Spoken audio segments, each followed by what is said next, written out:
Welcome back to Steve's Sermon Shorts, and it's so good to see you guys out there. And I kind of want to get back to something that I originally started when I was doing this, and just kind of letting you know what my personal Bible time is.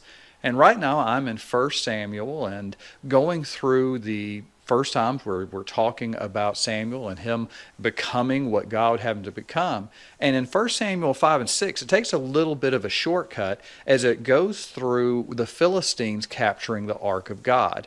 And as they capture the Ark of the Covenant, a lot of bad things starts happening to the Philistine people.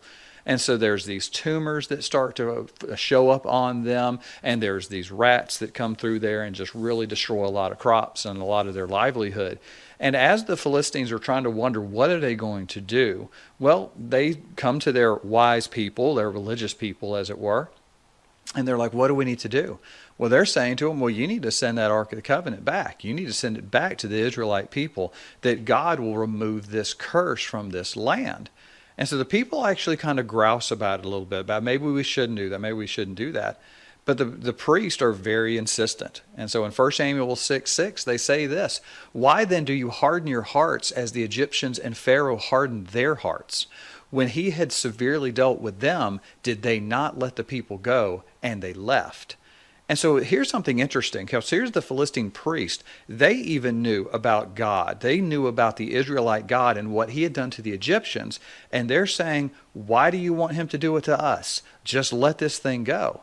Well, the thing that's so interesting to me is we know that the Philistines do not turn to God, even though they feel the curse of God, they feel the wrath of God to a certain degree. They see how to assuage God's wrath towards them, but yet they will not turn to God. And we can look and just say, what are they thinking? Why won't they turn to God? But don't we see that exact same thing going on in our world today? People know of God. People know it. He's written himself upon their hearts. They can see it as they look into nature. They can look into to see the sky. And I would almost say this. They can look as they see the way the world runs, when the world is dedicated to itself and being what it wants to be without God. We see the tragedy that happens. We see the man's inhumanity to man. We see the sinful living that's going on. And even though people can acknowledge it, they still won't turn to God. So the question I have for you out there is, have you turned to God? Have you said, you know what, I see God. I see what God has done. I see his fingerprints all over this world. Maybe I ought to turn to him as well.